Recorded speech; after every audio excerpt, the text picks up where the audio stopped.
Suida ṣé bẹ́ẹ̀ ni ẹ ti pe Saheed kó ṣe mọ́tò yìí ni ẹ wo trash tó wá fi wá sí bí.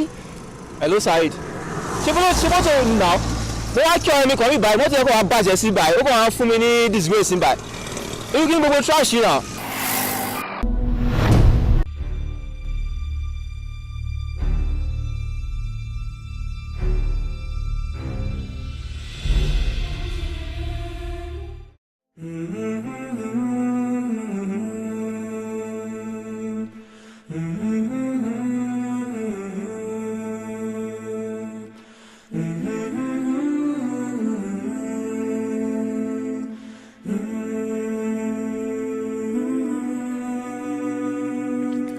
In a time of darkness and greed, it is your light that we need. You came to teach us how to live. Muhammad, Ya Rasulullah, you were so caring and kind. Your soul was full of light. You are the best of mankind. Muhammad, khayru khalqillah. Sallu ala Rasulillah, Habib al-Mustafa. Peace be upon the messenger, the chosen one.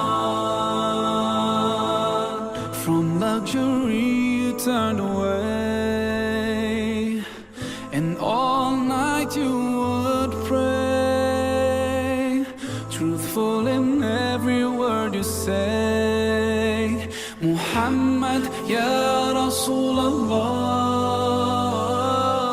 your face was brighter than the sun, your beauty equal by none. You are Allah's chosen one. Muhammad, khayru khalqillah. Sallu ala Rasulillah, Habib al-Mustafa. Peace be upon the messenger, the chosen one. I'll try to follow your way and do my best to live my life as you taught me. I pray to be close to you on that day and see you smile when you see me. Sallu ala Rasulillah, Habib al-Mustafa. Peace be upon the messenger, the chosen one. Sallu ala Rasulillah, Habib al-Mustafa. Peace be upon the messenger, the chosen one. dúpẹ́ fún Ọlọ́run ọba wa atọrọ ìkẹ́ àti ìgẹ̀ fún iṣẹ́ ńlá Ànábì wa Muhammad sallallahu alayhi wa sallam, ẹni tí Ọlọ́run rán wa sáyé láti wá kọ́ wa ní ní tó ń jẹ́ gbogbo ẹ̀kọ́ pátápátá. Nínú àwọn ẹ̀kọ́ tí Ànábì kọ́ wa ó pọ̀ débi pé kò sẹ́ni tó lè mọ gbogbo ẹ̀ tán. Ìta wa fẹ́ mú ń bẹ̀ lónìí òun ni ẹ̀kọ́ nípa ọrẹ títà. Kí l'Ànábì kọ́ wa nípa ká máa tọrẹ? Ẹ̀kọ́ wo ló ń bẹ́nu Quran àti Hadith tí Ọlọ́run kọ́ wa nípa ká máa tọrẹ láti ipasẹ̀ Ànábì wa Muhammad sallallahu alayhi wa sallam? Òun ni a máa gbọ́ báyìí kí Ọlọ́run kí ó jẹ́ kó yé wa kí ó sì jẹ́ ká lè mú lò. Wala la hawla wala quwwa illa billahi al-aliyyil azim. Bismillahir rahmanir rahim. Eléyìí ni àwọn ìgbìyànjú t'Ọlọ́run gbà wá nínú Quran nípa ká máa tọrẹ. Ọlọ́run sọ nínú Suratul Baqarah fún wa, ìyẹn Quran chapter 2 verse 270. Ọlọ́run ní wa ma anfaqtum min nafaqatin aw nadartum min nadrin fa inna Allaha ya'lamu wa ma lil-zalimina min ansar. Ọlọ́run ó ń bá a sọ̀rọ̀ yìí pé gbogbo ń tẹ́ ẹ bá ná nínú owó tẹ́ ẹ ní aw nadartum min nadr tàbí ń tẹ́ ẹ bá ṣe ládéhùn fún àwọn èèyàn fa inna Allaha ya'lamu.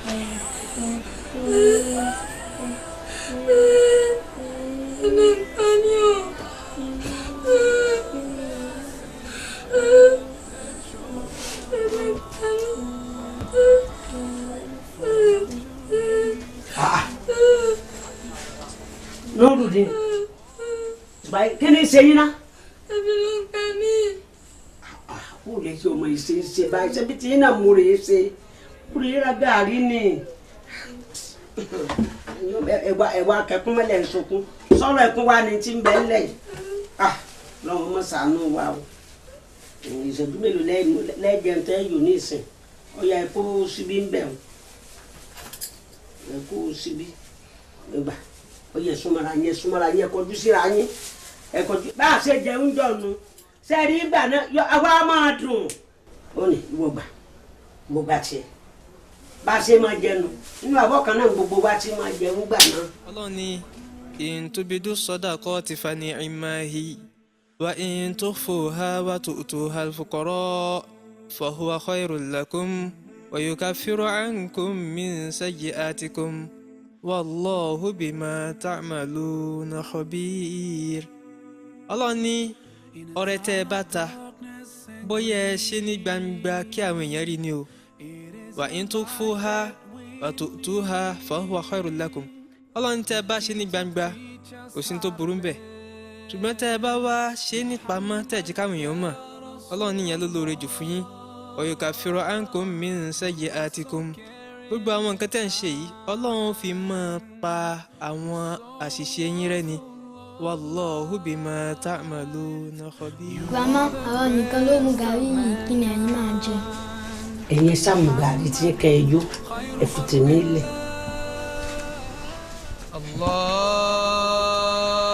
Allahu akbar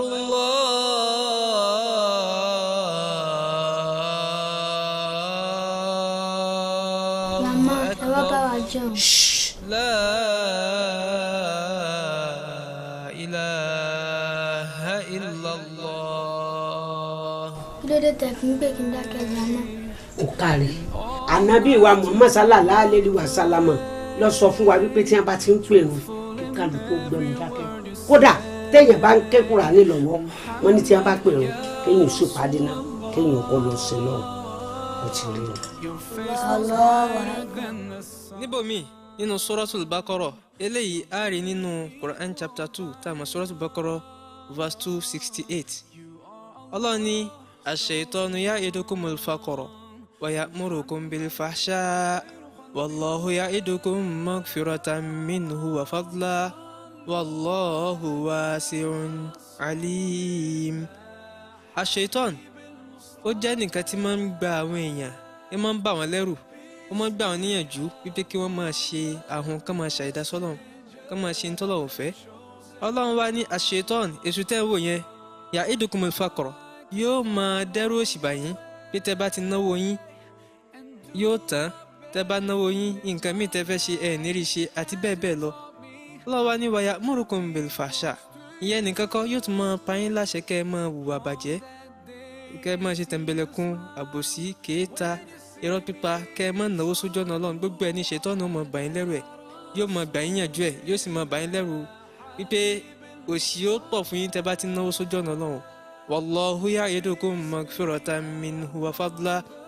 Ọlọ́run sì ní òun ni ọba tó ń gbà yín níyànjú wípé tẹ́ bá ti ṣàìdá o gbogbo ohun tí Ṣẹ̀tánì èṣù tó ń dẹ́rù ẹ̀ bà yín yẹn wípé tẹ́ bá ti ṣe tẹ́ bá náwó ẹ ní sí i tàbí kẹ́ ẹ tiẹ̀ máa ṣe àìdá kẹ́ máa dẹ́ṣẹ̀ Ọlọ́run tẹ́ bá ti ń dẹ́ṣẹ̀ tẹ́ sì ń tọrọ àforíjì òun ṣetán láti ṣe kíni o láti fi orí ẹ̀ṣẹ̀ yín jìn yín fúnde léyìí gbogbo ìwọ tó ti ṣèwà bàjẹ́ kò tí ì pẹ́ jù o lè tọrọ àforíjì Ọlọ́run sì foríjì hàn iyún ní kọ́kọ́ Ọlọ́run wá ní wàfàdùlà tóun bá ti ṣe ìkẹ́ fún yín tán tóun ṣe àforíjì fún yín tán òun tó wá lé yín kún lọ́lá wallahu wasi'un alim torí pé Ọlọ́run ọba tí ọlá rẹ̀ gbòòrò pọ̀ ni alim ọba tó sì nímọ̀ nípa gbogbo nǹkan tẹ̀ ń ṣe ni kò sí ètò pamọ́ sí.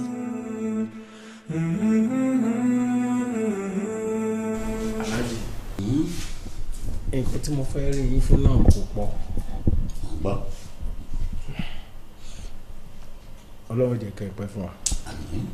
Ọ̀rọ̀ ìyàwó yín náà ni àti dúpẹ́ láwọn ọmọ yín tó wà nílẹ̀ ní àwọn ọmọkùnrin mi mẹ́tẹ̀ẹ̀ta tó wà nílẹ̀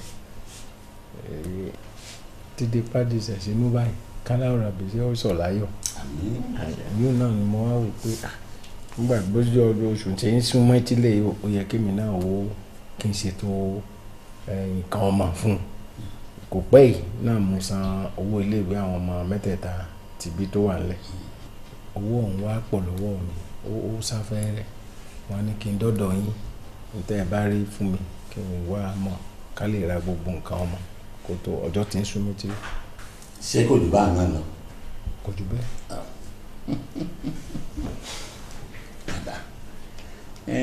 ṣọ̀wárì tó bá jẹ́ pé bíi ọ̀sẹ̀ tó kọjá lọ wá ni ìbá kan wọlé ní ìbá mọ́wó fún ọ àmọ́ bí o ṣe wá sówó náà gan n ó tún fún ọ ní nǹkan kan n ó fún ọ ní nǹkan kan. Tàfíkì òrìkórì rẹ ò pé àwọn ẹgbẹ́ rẹ nígboro wọ́n máa ń ní vision tó tóbi wọ́n ń gun big cars wọ́n ń kọ́ big houses ìwọ kàn ń pamọ́ léra wọn sá ń pamọ́ léra ara wọn sá. Alhaji ẹ jẹ́ ń ṣe lálàyé fún yín o kó lè yé yín dáadáa ẹ hàn pé àwọn mẹ́ta tí aláwòrán bí yọ̀ǹda fún mi ọkùnrin gbogbo wọn bí ò bá sóbìn ilé ayé ò pé. ọkùnrin èyí sọ ọmọ máa rí. ọmọ ni wọn ọmọ obìnrin ṣe kókó. èyí tí wàá ń bọ̀ ní ìsìn tọ́bájọ́kùnrin kí ló ṣe sí. ọmọ tó ní rówó tọ́ àwọn ọmọ tí ó ya dìndìnrìn tí ó ya tọ́ọ̀gì tí ó mọ ṣèṣekúṣe káàkiri ìgboro àwọn ọlọ́kàn ń pa àjọ ń tiẹ̀. wo yẹ ẹ̀sùn tọ́ fún ọ ọmọ tó bí ti tó ọba bí jù bẹ́ẹ̀ lọ ìwọ náà rí pé nítójú rẹ ó rí òní dá. torí èmi tó ń wò yìí bọ́lá ń ṣe dá mi mọ́ wa kọ́bọ̀ kò sí lọ́wọ́ mi ṣó ti yẹ tí mo ní tí mo fọ̀ ọ́. gbogbo ń tẹ́ ẹ sọ mo gbọ́ Alhaji eléyìí tó ń bọ̀ lọ́nà yìí. lọ́nà òde òde láyé àtàlàfíà. tí kò wá sí nǹkan kan. ní tí mo fún ọ mo ti fún ọ tọba fẹ́ ò gbà lò tọba sì fẹ́ kọ mọ mu lò.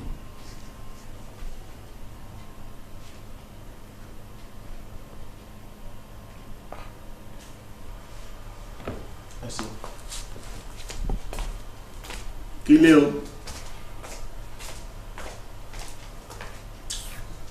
mi yẹ yẹ.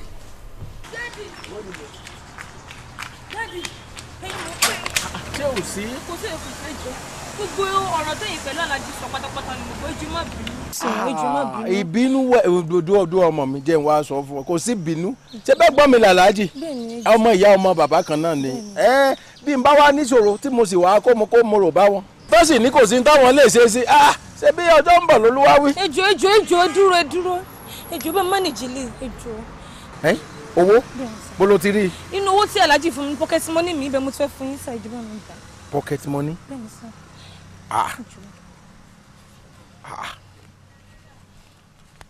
ìjọba mánìjì bẹ́ẹ̀. 5,000. bẹ́ẹ̀ni sá. nínú pocket money rẹ. bẹ́ẹ̀ni sá. ayiya. ó ṣe ìtàn. bẹ́ẹ̀ni sá. ó ní sánkú. amina. ó jèrè. amina yàrá. ó ní sọnù. amina yàrá ẹ máa lọ. má bínú sí wọn. àdúrà rẹ gbà yóò dára fún ọ sí ọmọ mi. ajá fún ọ. ó dàbọ̀ ó dàbọ̀.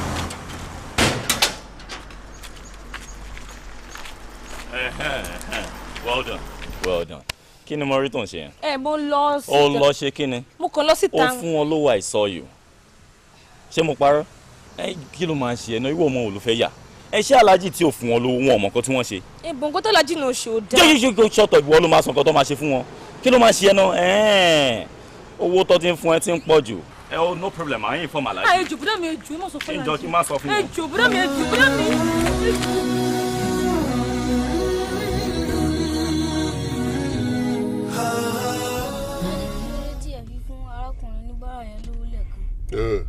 mama dá lóhùn ó lè ní òpùrọ́ ni wọ́n ṣe máa ń ṣe nìyẹn sórí ẹ̀ńtọ́ ló ń fún lówó lẹ́nu tó fọwọ́ ṣiṣẹ́ tó ṣiṣẹ́ kárakára tó kàwé ẹ̀ wà á kọjú mọ́ òwe ẹ̀ o gbọ́ mi kọjú mọ́ òwe ẹ̀ kó kàwé kó mọ̀wé kó wá bẹ̀rẹ̀ iṣẹ́ wà lówó lọ́wọ́ ṣé ìrànlọ́wọ́ tó kàn tẹ̀lé wàrà kiri kìíní ìrànlọ́wọ́ pa ó lè ní wọn o ti gbọ́ bẹ́ẹ̀. ṣé kí n má parọ́ fún ẹ ṣùgbọ́n ibi tọ́rọ̀ gbé dúró yìí ó yẹ kí n bá ẹ sọ èyí tí ń ṣe òdodo ọ̀rọ̀ ọ̀rẹ́ ni wá o ṣùgbọ́n bó ṣe ń mí ẹ̀jẹ̀ kò kankan lọ́nu o ọlọ́mọdé ò ní flat battery ṣùgbọ́n nǹkan tẹ́mi ń rò nísìnyí báyìí ni pé báwo la ṣe wá solution báwo la ṣe rówó gangan òun ni kò jẹ́ ká rò. Gbádébọ̀ mo ń dẹ lóhùn. bó o ṣe sọ̀rọ̀ yẹn ó dẹ̀ mú mi rántí nǹkan kan o. kíni. bàbá porí àparò ajáko aláàjì tí mo fẹ́ sọ gangan ló ń bọ̀ yìí ó ṣe jẹ́ agbésúnmọ́ aláàjì bóyá ó máa ṣe wá láǹfààní àbó máa ṣe wá láàánú gbogbo tá à ń sá tọ̀tún sá ń sá sósì yìí kò ní rí bẹ́ẹ̀. Láolú aláàjì tó ń bọ̀ yìí aláàjì yìí dájú aláàjì bẹ́ẹ̀ mo sọ fún aláàjì yìí ń ṣàánú sórí nígbà kan máa sọ pé tí yẹn bá fi bíléèdì tó bá fi làyàn lọ́wọ́ yóò ṣẹ̀jẹ̀ sórí tó bá mú àdá tó bá fi làlájì lọ́wọ́ kò lè ṣẹ̀jẹ̀ o ìlàjẹ ni wọ́n o aláàjì yìí kala ṣì ń gbá o ò lè rí. àmọ́ ṣé gbogbo tó ń sọ ṣé ó dá ẹ lójú ṣé lóòótọ́ ló ń sọ.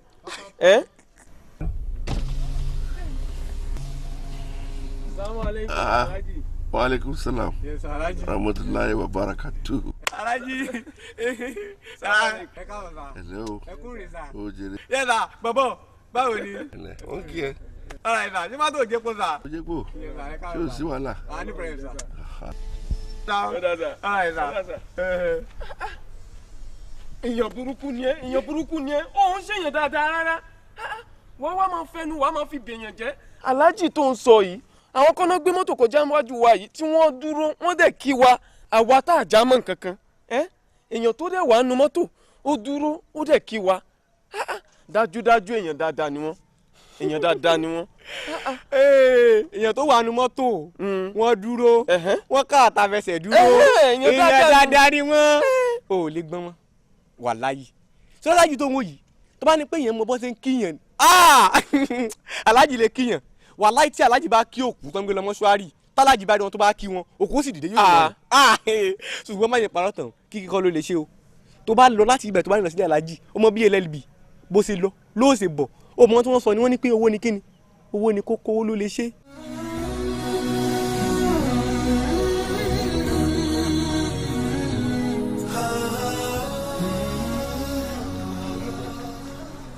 Salaam alaikum. Alaikum assalam. Ó lọ. Òun ò dáa. Bìtìbò. Ẹ wo alájà tí ìbá sẹ́yìn lẹ́ni lọ sọ́dọ̀ alájì kí mò ń wá kí n tí mò ń bá kí gan ọláyín mo wò mọ́lájì la tí ó bá jẹ́ bẹ́ẹ̀ ń bá kàn wọ́n lábùkù ń bá wọ́ wọn túrútú.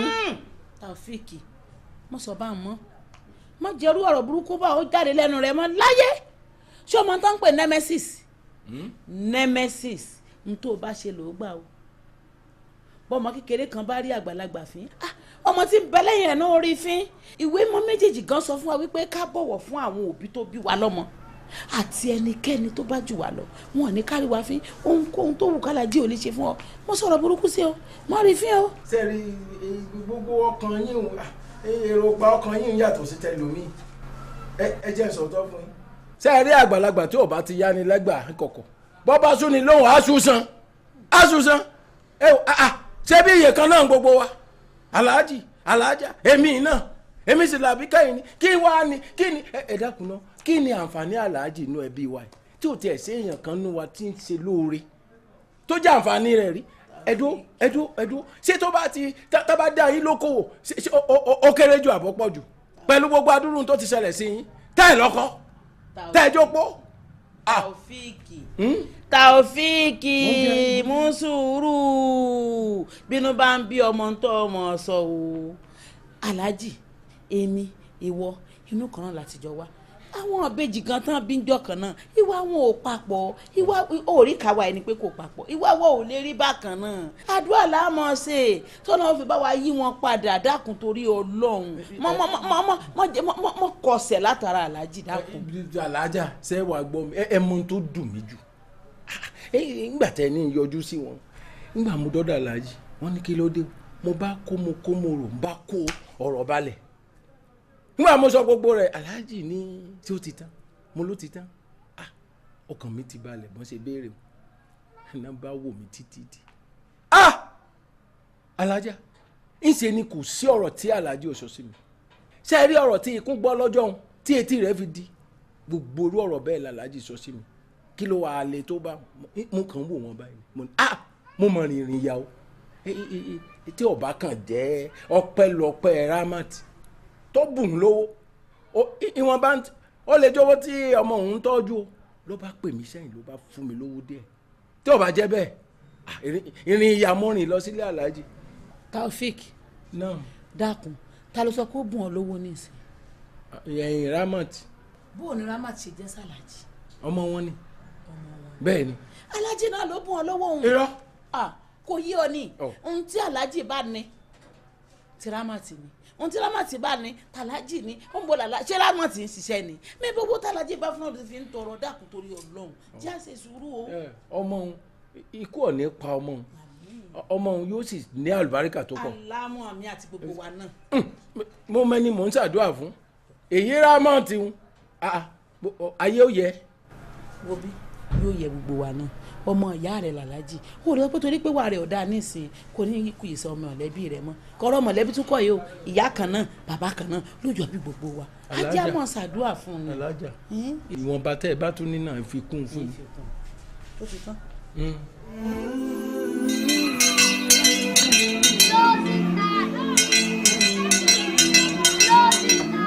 gẹ́gẹ́ bí gbogbo náà ṣe mọ̀ wípé Ànábì wa Muhammad sallallahu alayhi wa sallam ẹni tó lọ́wọ́ rán wa sáyé kálíbà kọ́ gbogbo tí ń jẹ́ ẹ̀kọ́ látara rẹ̀ ni. nínú Suratu Sharih Ọlọ́run bá Ànábì wa Muhammad sọ̀rọ̀ Ọlọ́run gbà níyànjú nípa àwọn nǹkan tí ó jẹ́ pé bóyá burú tiẹ̀ ṣẹlẹ̀ ní ọ̀dọ̀ Ọlọ́run ló ti wá ìgbà tí ó bá sì lọ́nà Ọlọ́run ni ó mú kúrò ńbẹ̀. tá bá lọ Suratu Sharih yìí Ọlọ́run ní inna ma'al usri yusra ọ̀rọ̀ kan lọ́lọ́run ti ń bá bọ̀ látòkè Ọlọ́run wá sọ fún Ànábì pé tí ṣòro bá dé o tí nǹkan bá le yusra èyí tó rọrùn náà ń bọ̀ kí Ọlọ́run wá sọ ní Quran nípa pé tí nǹkan bá le fún wa èyí tí ó rọrùn yẹn ṣó ń bọ̀ ní àbí kò wá ẹjẹ́ agbọ̀n tó lọ́n wí nígbà tó ń gba Ànábì wa Muhammad sallallahu alayhi wa sallam níyànjú Ọlọ́run jẹ́ ká Ànábì mọ̀ pé fa inna ma'al usri yusra gbogbo ìgbà tí ilé koko bá dé yusra èyí tó dẹrùn náà ń bọ̀ o inna ma'al usri yusra dájúdájú nǹkan tí ó jẹ́ ìrọ̀rùn fún ìnira tàbí ilé koko tó ń bẹ fún ẹ̀dá yóò padà dé yóò sì lé ìnira lọ ó túmọ̀ sí pé ìlera tàbí nǹkan tí a bá fẹ́ tó bá dé kò ní wà ń bẹ permanent temporary ni Ọlọ́run ní sì máa ń ṣe fún yàn fún délé gbogbo àwa tí a ní nǹkan kan tó ń bà wá nínú jẹ́ ẹ jẹ́ ká fọkàn wá sọ́dọ̀ náà. ó fẹ́ràn ọmọ rẹ̀ púpọ̀ bẹ́ẹ̀ ni dá o jèrè rẹ̀ kì í pẹ́ tó fi wá mu rárá ẹ̀rí kò ní bẹ́ẹ̀tì kankan bójú bí mi ni ó gbàgbé ọmọ sílé ìwé ni kò ní wẹ́yìn wo rárá wọ́n kàn bá tí wọ́n lọ ní aláàjì ó jèrè ọmọ yìí sáàmọ̀ sí lọ bẹ́ẹ̀. Peace be upon you, O Muhammad.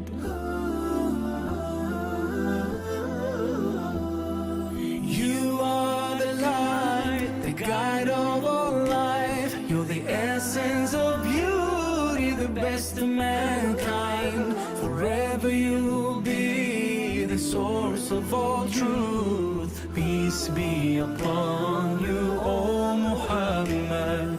You are the light, the guide of all life.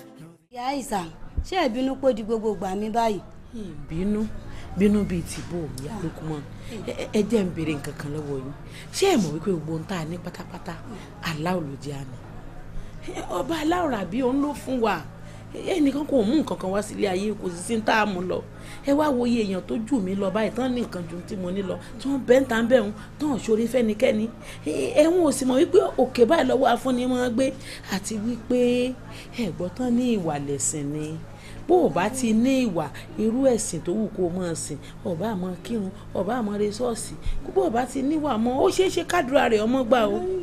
là ń wá ní ọ̀dọ̀ yín nìkan náà ni. kí ni nǹkan náà tó gbọ́ àwa yìí. báwọn ọmọ mi ó ṣe jẹun ni torí bí wọ́n ṣe lọ iléèwé wọn ò jẹ nǹkan kan lọ bí wọ́n bá sì tún dé kò sí nǹkan kan tí wọ́n ó jẹ ọlọ́run ò ní febi pa yín ọlọ́run yóò mọ òròkè ẹ ní dààmú lágbára ọlọ́run ọlọ́run ọba mi yóò pèsè fún yín pẹ̀lú ògùn ọlọ́run Allah yóò pèsè fún yín ẹ ní táwọ́ ná ọlànàbì lọ́dọ̀ ọlọ́run ẹ ní ráhùn ẹ dákun torí ọlọ́run. ó tiẹ̀ jẹ́ wípé oúnjẹ pọ̀ díẹ̀ nù lè wà náà báyìí àmọ́. ní ọmọ mi wá jẹ báyìí ní ọlọ́run ò ní febi pa yín ẹ ṣàánú mi ọlọ́run ṣàánú ẹ̀yin náà. ìyá Lukman fọkàn rẹ balẹ̀ ìwọ̀nba tó wà náà lè wà yìí àjọ pin tó ti dá báwọn. pẹ̀lú ògùn ọlọ́run ọlọ́run ó fi púpọ̀ rọ́pò fún yín lágbára ọlọ́run ẹ̀ ní ráhùn owó ẹ̀ ní ráhùn oúnjẹ ebi ò ní pa yín á lò pèsè fún yín ẹ̀ ní dààmú lágbára ọlọ́run ebi ò ní pa yín o ẹ ṣeun mo dúpẹ́ o ọlọ́run ò ní febi pa àwọn ọmọ tí yín náà o ẹ rà á láàánú o. àmì o àmì o. ṣé kò ṣe àbọ̀ ráìsì kan tó kù nílé lẹ́fẹ́ bù fún àwọn aráàta ṣebí tí ráìsì wa bá pọ̀ agbọ́n yẹn àwọn ilé gíláàsì náà. má sọ bẹ́ẹ̀ mọ́ ó mọ̀ wípé kò dìgbà téèyàn bá tó ní àlétò àti àjẹṣẹ́kù kó tó lè ṣèrànlọ́wọ́ yìí tá a fẹ́ ṣe gangan nínú ọlọ́run ló sì jù Ànábì wa Muhammad sallallahu alaihi wasallam ó sọ báyìí wípé save yourselves from hellfire even if it is by giving half a date as charity or something smaller. Someone who does not ask that should at least speak nicely. Ṣé o ti gbọ́? Ó dààmú ọlọ́run máa ṣàlékún dáadáa fún wa ẹ lọ bù fún mi. àmì ẹ̀ n tó yẹ kó mọ̀ sọnù ṣáwa là ń ṣe fúnra wa ni aláwọ̀ náà ní ń pèsè fún wa ṣoore ní ẹ̀mí pé wàá máa fún yàn ní nǹkan ṣé o ti gbọ́ ṣe ọkọ rẹ.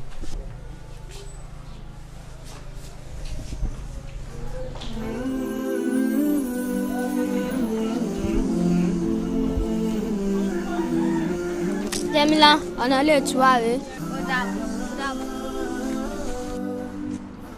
Nurudeen wá o wá bá ń lọ bá ń wá aago wá ká wá lọ gbé kínní fún olóúnjẹun só ti gbọ́. Grandma mo ti gbọ́ yín. Ó kárí. Mercy and kindness and hope for everyone. Peace be upon you, O Muhammad.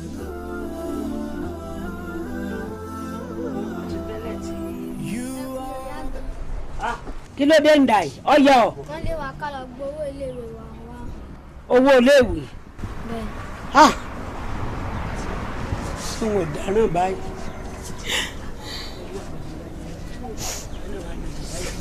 Màmá ẹ má sunkún mọ́ owó lẹ́nu pé ká gbà wá. Kí ló wí? Ní pé ká má sunkún mọ́ owó lẹ́nu pé ká gbà wá. Ṣé wàá má pòwó wọn ni ọgbà wá ni? Àbí mo kété àpò. Kọjá wọlé ọkọ rẹ̀ gbọ́dọ̀ á lè ṣe.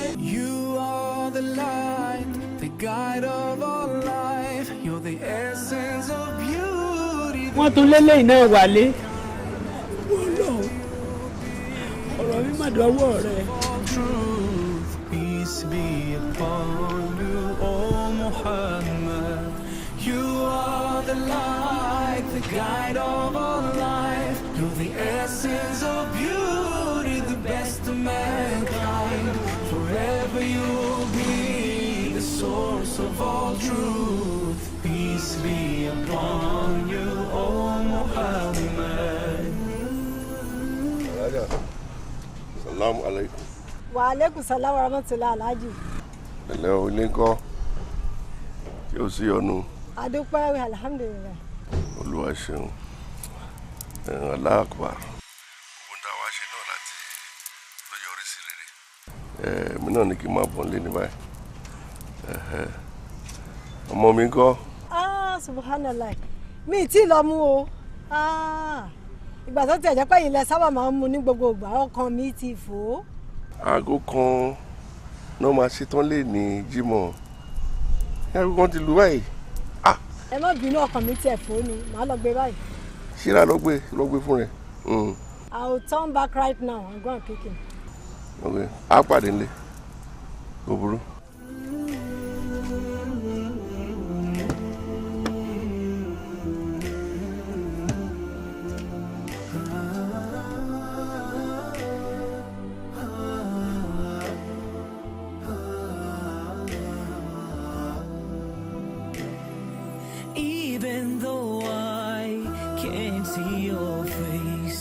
presence is always all around me. Your name's on my mind every single day. Peace be upon you, oh Muhammad.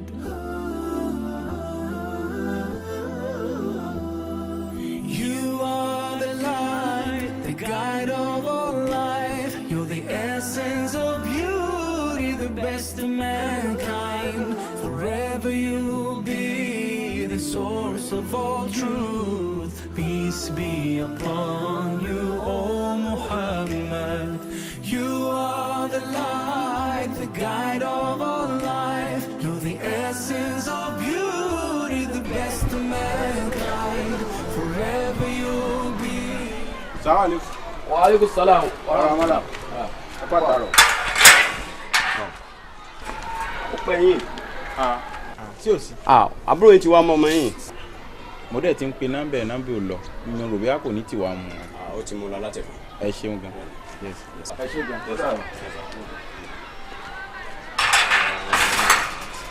Òye ẹ̀yọ̀mọ̀ yìí wọ́n ti máa pẹ́ jù. Gbogbo gbàlájà ń complain. Oh God. Salaam alaikum. Wa alaikum salam tula alaja. Leader Miracle. How are you? O ti bínú pé mo pẹ́. I'm sorry dear. Ẹ pẹ́. Ẹ wo ẹ má bínú jàre. Mi tètè réyàn bí sídìí ọjà mi ló jẹ́ kí n pẹ́. Ẹ̀yin náà mọ̀ pé mi ò kí n ṣe bẹ́ẹ̀. Bẹ́ẹ̀ni. Ẹ ṣe gan pítọ́jú wa.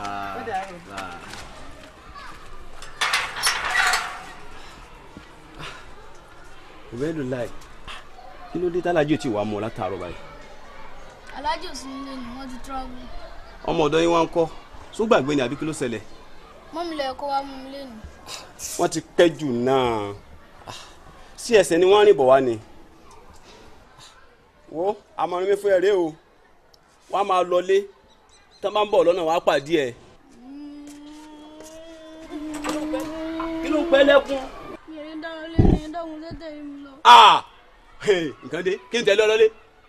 Tí mo bá kó mi pẹ́rẹ́ ìjẹ́bọ́ lẹ́nu nu àjẹ́ pé tèmi bá mi nù. Mi ò lè lọ o. Dájọ́jọ́ kó síbẹ̀. Ibi tí orí jọ gbé wa dé nù. Ọlọ́run là wá ń bẹ̀. Kí ló wá lè ṣe mọ́tò yìí? Òjò dẹ̀ ti lè lọ. Mo ti mo fẹ́ lọ gbé sùúrù náà lọ́jọ́ tí mo kí wọ́n ṣe mọ́tò yìí báyìí tí ò kọ́.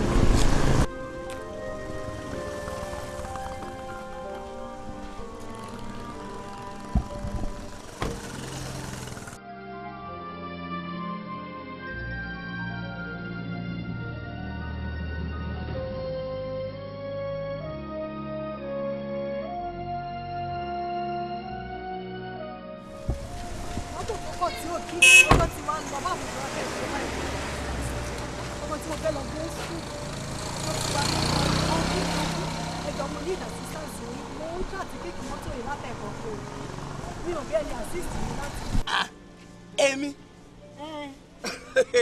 ṣé pé náà lè nídìí ẹ̀pọ̀ olúwa báyìí mo rò pé gbogbo nǹkan tẹ́ fẹ́ lẹ ti ní ní ìkáwọ́ yín pátápátá ni ẹ gbé àwọn tẹ́ ti ràn lọ́wọ́ nígbà kankan wá bá yín wò. ẹ pè wọ́n ṣé aláwọn tẹ́ ti ràn lọ́wọ́ rí ẹ pè wọ́n ṣé dandan ni ẹ pè wọ́n kó wá ràn yín lọ́wọ́. mo kò rí bẹ́ẹ̀ ṣe sọ yìí.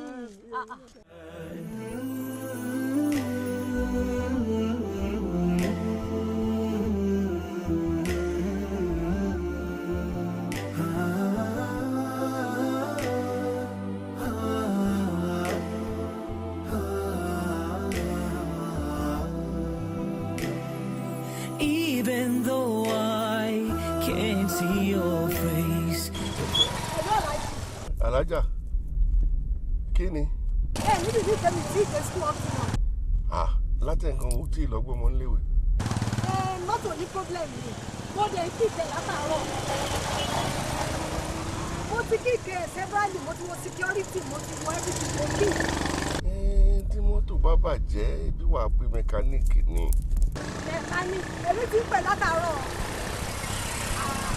Mo ti máa bọ̀ látàárọ̀ kò gbé. Kò burú máa bẹ́ẹ̀ pé gbẹ̀mí láìkí bó ṣe ti lọ́gbọ́n mọ́ school máa bẹ́ẹ̀ pé.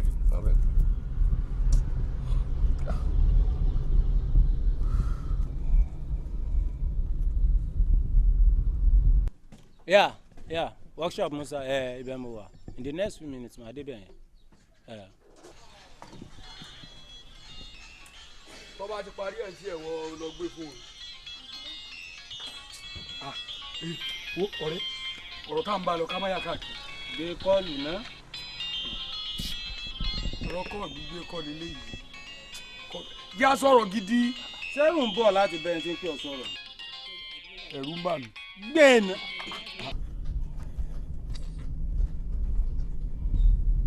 torí májè tán kọ́ọ̀lù tó ń wò tó ríǹgì yìí ìyìn gbọ́dọ̀ gbé ìjì ní gbé nítorí kíni àwọn eléyìí tí wọ́n bá nídìí kí wọ́n ṣe ẹ́ẹ̀pù fún yẹn wọn ò ní gbé kọ́ọ̀lù wa tí wọ́n bá ti wá nídìí wa òun ni wọ́n mọ̀ wá dààmú wa wọ́n mọ̀ wá dààmú wa wọ́n mọ̀ wá dààmú wa títí tá a fi gbé kọ́ọ̀lù wọn sórí kọ́ọ̀lù tiẹ̀ lákùn fi lẹ́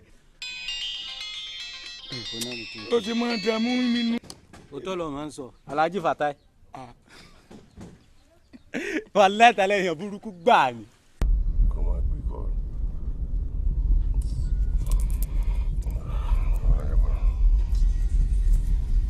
alájà. Hello Alhaji báwo wá ni. ṣá ti gbé kọ́ọ̀lù yín. wo mo ti gbé mẹkáníìkì tí kò gbé kọ́ọ̀lù. kò tún gbé tiyín náà. a lè dánmọ dúró skul torí mẹkáníìkì tó ṣe o. kí ló wá ń ṣe bàbá mẹkáníìkì báyìí. wá mẹkáníìkì ládùúgbò ẹ kàn sáré ṣe nǹkan tó máa ṣe. mo tiẹ̀ ti wá gbìyànjú tẹ́lẹ̀ náà bọ̀ ẹ jẹ́ kí n tún lọ sọ́nà ìsàlẹ̀ bóyá màá rí mẹkáníìkì nítòsí. ṣíra ṣe. ó dáa.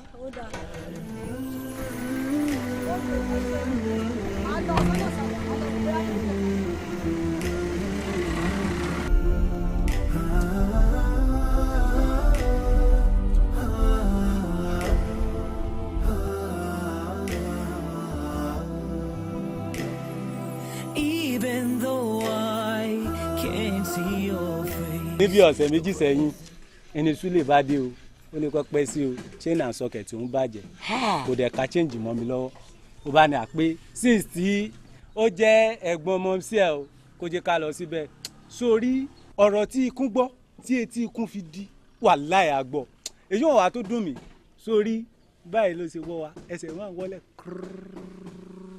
ara mi wá kú tíọ̀. sórí ọ̀rọ̀ Alhaji Fatai tí wọ́n tọ́ jọ̀wọ́ lójú yìí kò jọ èmi lójú bí wọ́n ṣe gbé gẹ́gẹ́ èmi ò gbé ju bí n tí báyìí lọ ọ̀rọ̀ Alhaji Fatai èmi ò kákún nítorí Alhaji ọ̀rọ̀ Alhaji wàrè ó mọ̀ pé àwọn olówó kan wà tó yẹ pé tí wọ́n bá lówó wọ́n máa pin àwọn ní bùjẹ́bùdànù tó bá débẹ̀ wọ́n ó fún wa bó bá dọ́dọ̀ lẹ́yìn ó fún sọ̀rọ̀ Alhaji bó bá gbé ìṣòro 5 naira débẹ̀ òròjọ 20,000 òròjọ 20,000. Musa Alhaji. bá Alhaji ṣe ní akẹ́gàn ni wọ́n fi hàn ṣe ṣeré. ẹsìn national theatre. tó bá jẹ́ ẹsìn national theatre ó dáa Alhaji ẹsẹ̀ ẹsìn national theatre òun tún yà díẹ̀ báyìí Alhaji yẹnyẹn ni báyìí ó di ìpanu. àtẹkùn bẹ́ẹ̀ ni. ọ̀rọ̀ àtẹkùnrin wo ọlọ́mọṣẹ́mi ló lówó alówó má lè ná tí ó lówó tí ò ní lè ná tí ó ṣẹ̀rù èmi ẹ̀ ṣẹ̀rù owó wá ṣẹ̀rù tèmi ni. ọmọ yìí láti wà lọ ra oúnjẹ abọ́rẹ̀ mi kí ló fẹ́ jẹ. iyán àtògúnfe. iyán àtògúnfe. ìjọ lójú ètò wa nílò ògúnfe fún ọ àwọn ọmọ kan ti dé nísìn ẹsẹ̀ títí wọn ó gbé náà sí báyìí ni wọn ó kó kíní hùn sí eré náà básíkíù àbí kíni wọn ń pè òun ní nìkún ọba mi pápọ̀ fún ọ. bábíkíù ni. ọ̀rọ̀ kíù náà lọ parí ọkọ rẹ̀ tó sọ náà kíù náà ni tó parí ẹ̀ ẹni wọn bá ń gbé wá kó sáré fi kíù sí ya. fatijọ́ ilé ọ̀rọ̀ eléyìí wọn wo ọmọ bàrà pa kí wá nísìnyí ó fi sí i tó bá ti jẹ́ tán ìhín kò sí wàhálà ká tó dán sí ọ̀dọ̀ Alhaji nǹkan tó lọ. Halima látàárọ̀ tí mo ti rò pọ́ ti délé kí lẹ́ ń ṣe látàárọ̀ mo rò pé wàá ti délé ni níbo lẹ gbà lọ. mo lọ mú ọ̀rẹ́ mi ní skul a fẹ́ jọ lọ kí Jumat ní mosque Akari bẹ́ẹ̀. òbẹ́dùn láì sí ilé Akari kan lọ dákọ̀ fún mi lẹ́ẹ̀kan ni. bẹ́ẹ̀ ni àdúgbò wa nìyẹn. ilé Akari làwọn ọmọdé yìí ń lọ ṣé wàá mọ̀ tẹ̀lé wọn lọ. bẹ́ẹ̀ ni tó bá lè gbà kí n tẹ̀lé wọn. ẹ jọ ṣé lè gbà kó tẹ̀lé yín. Subhanallah tí àìmágbà ti jẹ kárì kápọ̀ yìí ẹni yẹn ni. ẹ ṣoríire ẹ lálùbáríkà ẹ káre àṣẹ àwọn obìnrin yóò jèrè yín o. àmín sà. Oya, má bọ̀, wá máa tẹ̀lé wọn. Ẹ lọ àgbàríkà àti ìjọ. Ẹ̀sìn ìyá àtọ̀wọ́n máa bọ̀ lọ. Ẹ dàbọ̀. Bye. Bye bye.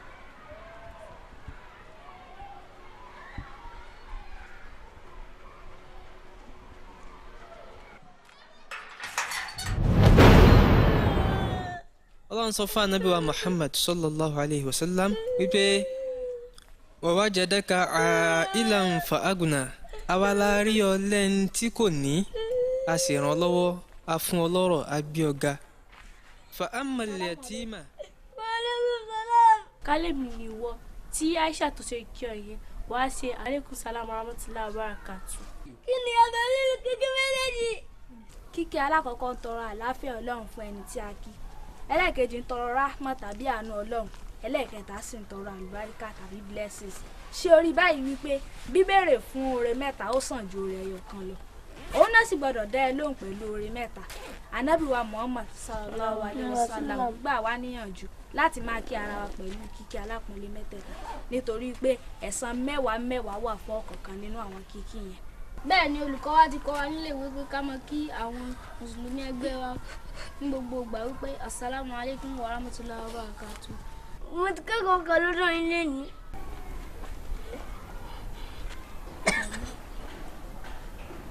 kí lẹ̀ ń ṣe yìí, ẹ jẹ́ ká máa lọ lẹ́mi tí mo ti pẹ́ tẹ́lẹ̀. Ubaydullah, ẹni tí owó yìí nílò ìrànlọ́wọ́ wa gẹ́gẹ́ bí Islam ti fi kọ́ wa, a ò sì gbọ́dọ̀ máa lọ bẹ́ẹ̀ yẹn. Dandan ni kí a fi ohun tí a ní ràn lọ́wọ́. ṣé lóòótọ́? bẹ́ẹ̀ ni arákùnrin yìí ó nílò ìrànlọ́wọ́ wa, bàbá tẹ̀ lólówó lọ́wọ́ ta lè fún, kíkí lásán ó ṣe pàtàkì. jọ̀ọ́ kí ni orúkọ rẹ? Fadilai lórúkọ mi. báwo ni o ṣe fẹsẹ̀ pa? mo fẹsẹ̀ mi dùkúta eré jìjì.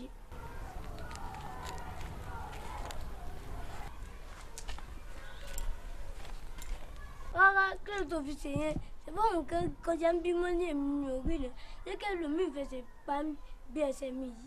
Charity, nǹkan tó ṣe yẹn dà torí kí ẹlòmíràn má bàa fi ẹsẹ̀ tirẹ̀ pa níbí. ṣé lóòótọ́ ni Islam kọ́ wa láti mú ohun ìpalára kúrò lọ́nà fún arákùnrin wọn? bẹ́ẹ̀ ni àwa ti kópa tiwa lé lórí, ó kù wọ́n tó ṣeré fún. pẹ̀lẹ́ Fadilai, má sọ ẹkún.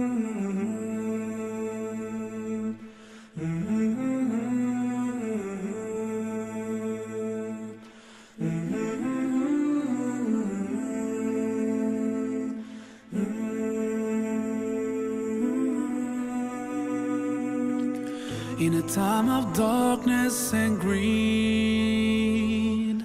it is your light that we need. Baba, salaam alaikum sir. Wa alaikum salaam. Alhamdulillah ya wa. Ṣàlàáfíà làbá yín. Àlàáfíà ni ma. Ẹ dákun ọmọ mi kọ́. Ó pẹ́ yín. Tí ó jẹ́ ṣẹlẹ̀ nígbà tí bàbá rẹ̀ máa wá mú. Ẹ kò kí ń rí bẹ́ẹ̀, bàbá rẹ̀ tó travel ló fà á. Ẹ sì máa wo Ubaydullah tí wàá kọ́ orin pẹ̀lú àwọn ọmọ akẹgbẹ́ tán náà ń lọ àdúgbò. Kọ́ wọ rìn. Bẹ́ẹ̀ni. Ọjọ́ wo lẹ rí tó ṣe rú ẹ̀rí? Èmi náà mo ní kó máa lọ pé kó má bàa wá pẹ́ bá yín lé. Bàbá ta ló rán yín iṣẹ́? Buhana la ẹ gbà mí o. Ọjọ́ wo lẹ rí tó fẹsẹ̀ rìn? Alájà orí ò ní pa yín. Oore kọ́ lè lé ìfẹsẹ̀ yìí. Ibi ló yẹ kí n bà. Ọjọ́ wo lẹ rí tó kọ̀wọ́ rìn pẹ̀lú àwọn ẹkẹgbẹ́ rẹ̀? Alájà ẹ dákun. Ẹ dákun kí ni? Ẹ gbà mí. Ibi ló yẹ kí n bà lẹ́yìn kẹ́ bá mi wá ọmọ. Alájà ẹ dákun. Ẹ gbà mí ojúkọ ẹ̀pà ojúkọ èrè. Ibo ni kí n ti bẹ̀rẹ̀? Alájà ẹ dákun. Bàbá lẹ́yìn kẹ́ bá mi wá ọmọ mi síta kò sí nǹkan kan tí mo fẹ́ gbọ́ lẹ́nu yín. Mo ti padà wá gba pẹnẹtì lọ tóyìn báyìí. Yé mo ní kí n wá sí ẹ dákun ẹ ṣàánú mi. Ẹ wá o ibi tó bá wù yín kẹ́ wá sí o. Ẹ dákun ẹ ṣàánú mi. Èmi fẹ́ fojú kan ọmọ mi báyìí báyìí. Ẹ wò lẹ fi ń ṣeré òǹfà. Ó yá bàbá. Ẹ dákun. Fa ammal yatima fala taqhar, fún délé yìí ìwọ náà máa tọrẹ fún àwọn tí ò ní, àwọn aláìní, bóyá àwọn tí ò ní kápá tàbí kẹ̀ kátẹ̀ láwọn ọmọ òrukàn, gbogbo àwọn tí ò ní pátápátá Ọlọ́run ní kí wọn náà máa ta wọ́n lọ́rẹ. Wa amma sa'ila fala tanhar, ó wá rí gbogbo àwọn tí wọ́n jẹ́ olùtọrọ owó mọ̀mọ́ lé wọn o, tó bá ti wá ìrànlọ́wọ́ sọ́dọ̀ rẹ̀ ṣe fún wọn. Wọ́n bẹ̀ ọ́ ni tàbí kẹ̀ wọn ò tiẹ̀ bẹ̀ wọ́n náà mọ̀ pé wọ́n ní ìdìrànlọ́wọ́, Ọlọ́run ni ò ṣe fún wọn. Ànábì nìkan kọ́ Ọlọ́run bá wí gbogbo wa ni. Ọlọ́run wá tẹ̀síwájú ó ní wa amma bi ni'mati rabbika fahaddith, kí wọn náà sì máa ṣe àfihàn ìkẹ́ tọ́lọ́run ṣe fún ọ, tọ́lọ́run bá ṣoore fún ọ, jẹ́ káwọn èèyàn mọ̀ pé Ọlọ́run ṣoore fún ọ. Ìyẹn ni a fi mọ̀ pé ẹni tó mú orí ọlọ́run ní ọ ọlọ́run náà sì fẹ́ràn ló nǹkan bẹ́ẹ̀. alhamdulillah Ubaydullah dà sọ ti wọlé. Alájà Ubaydullah ńkọ́. Alájà Ubaydullah I dey inside motor. mọ́tà kí ni kí là ń sọ kí ló ń wí mo ní sọ́mọ ti wọnú ilé fún mi jàre ọmọ tó lọ sí skul tó ti dé. I no come. Kí ni. Ubaydullah ká wálé rárá. kò tí wálé àgbà tí gẹ̀ẹ́tì mọ̀ ní kò tiẹ̀ bá mi ni kò tí wọlé ṣí géètì fún mi kó jẹ́ kí wọ́n mọ́ lọ jàre. I open gate. Open the gate. níbí ọlọ́run tún fẹ́ bá wa sọ̀rọ̀ nítẹ̀síwájú nípa àwọn ẹni rere àṣé kéèyàn máa tọrẹ àṣírò ẹni bẹ́ẹ̀ ni rere nínú wájú ọlọ́run wá ní nínú Suratul Insan ọlọ́run fẹ́ bá wa sọ̀rọ̀ àwọn ẹni rere náà ọlọ́run ní wa yut'imuna at-ta'ama ala hubbihi miskina wa yatima wa asira ọlọ́run ní wa yut'imuna at-ta'ama ala hubbihi miskina ọlọ́run ní wàá máa fún àwọn yẹn lóúnjẹ bó tilẹ̀ jẹ́ pé àwọn náà fẹ́ràn oúnjẹ náà ṣùgbọ́n wọn ò ní torí táwọn fẹ́ràn oúnjẹ ká wá má ṣàlàyé fún àwọn tí wọ́n nílò oúnjẹ lóúnjẹ.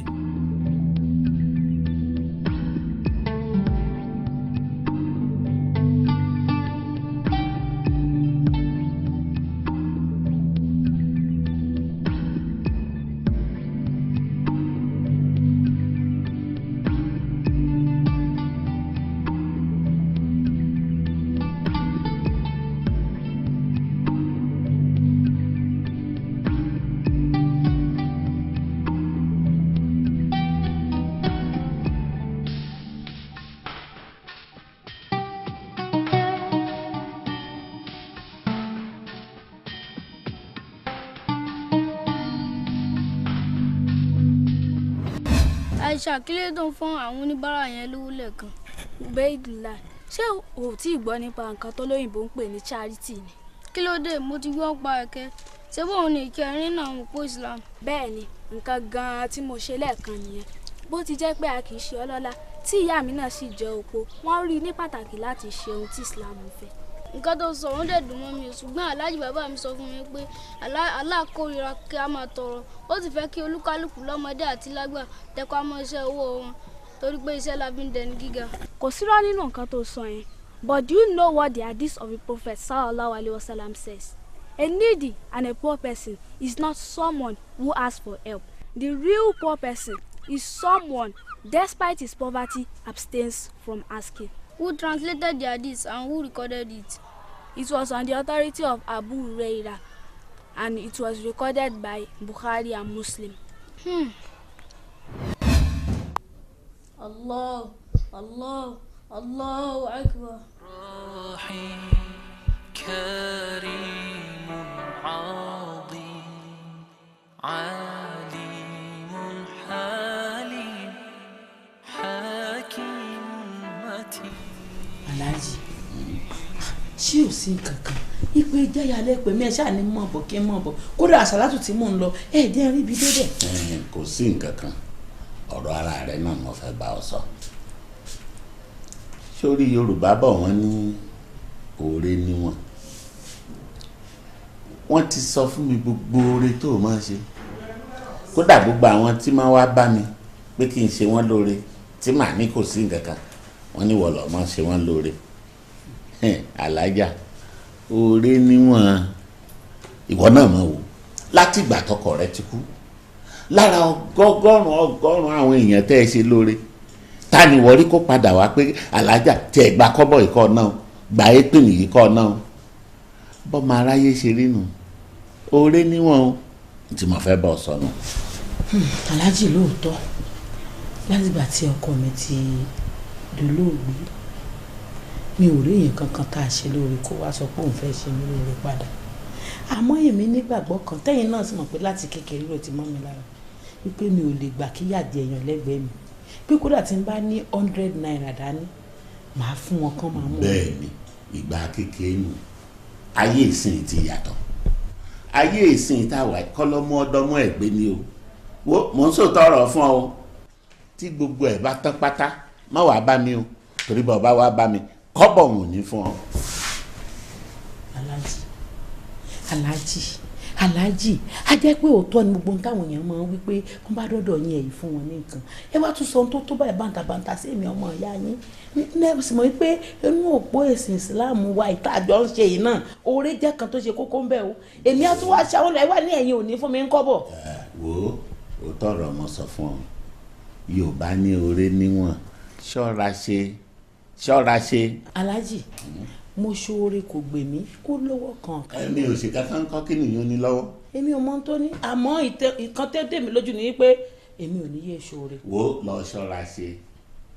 ṣọ́ra ṣe oore níwọ̀n kọ́mọ jẹ́ pé àwọn tó ń ṣoore fún gan ni ọmọ gbẹ̀yìn ni ọmọ fẹ́ ṣe ibi sí ọ ní tí mo ṣe ń sọ fún ọ pé kò ṣoore níwọ̀n nu o oore níwọ̀n o. aláàjì ẹ jẹ́ wọn ó mọ̀ ṣe ọlọ́run sì mọ̀ kó mi yọ àfi tí n bá mú nǹkan mi mọ́ àwọn pé wọn ò mú nǹkan mi mọ́ ẹ̀sìn Islam yìí tí mo sì mọ̀ pé Allah ọ̀kan oṣù lọ́lọ́run ọba tá à ń sìn kò sí nǹkan kan tí wọ́n fi ṣe mí èmi ò ní yé ṣoore o èmi ò ní yé ṣoore ẹ̀yin náà ọlọ́run ó sì bá mi kó sí yín nú ọlọ́run ó kó sí yín ọlọ́run ó fọwọ́ tọ́ inú yín báyìí ẹ̀ mọ̀ ṣoore. lọ ṣọ́ra rẹ ó ń kálukú ní jẹ kínní rẹ̀ ń kọ̀rọ̀ èlò náà ló ní lọ́tọ̀ orí pọ̀ tó báyìí mọ́ máa ń sọ fún ọ oore níwọ̀n o alájà kí mo wí oore níwọ̀n.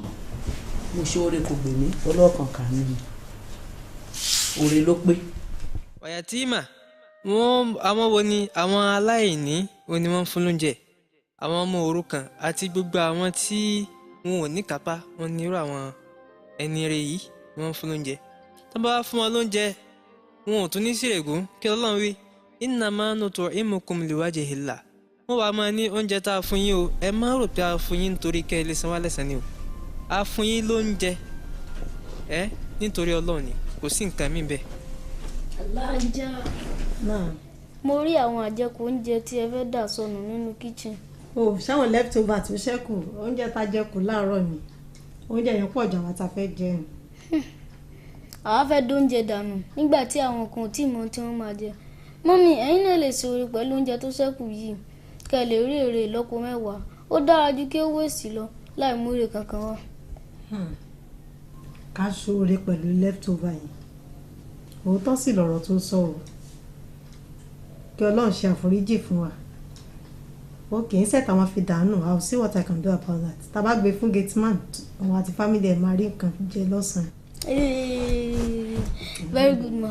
I want to seek your permission to go to the city to do some charity too. Ubeidullah ó tún ti bẹ̀rẹ̀ pẹ̀lú àwọn request ẹ̀ tó máa ń wá extravagant yẹn charity kí ló mọ̀ tó ń jẹ́ charity what do you have to give?